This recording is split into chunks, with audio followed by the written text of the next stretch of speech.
तरह का होता है। और कंपाउंड नाउन से मुराद ये होती है कि दो नाउन को जब जोड़ा जाए या मिलाया जाए तो वो एक मानी देता है। जैसे कि टाउन और हॉल, जब इनको जोड़ा गया तो टाउन हॉल बन गया, एक वर्ड बन गया। Back etch football cardboard. बाज़ वक़्त ऐसा होता है कि एडजेक्टिव और नाउन को जोड़ा जाता है। जैसे कि ब्लैक ये एडजेक्टिव है और बोर्ड जो है ये noun black. White house, strong room. इसी तरह से बाज़ वक़्त वर्ब और नाउन को जोड़ा जाता है। जैसे कि breakfast, cut short, push chair, carry care.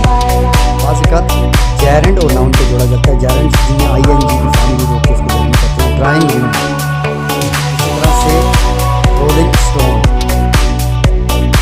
Cooking glass, washing machine. बाज़ वक़्त वर्ब और फिर एडवर्ब जोड़कर बनाया जाता है।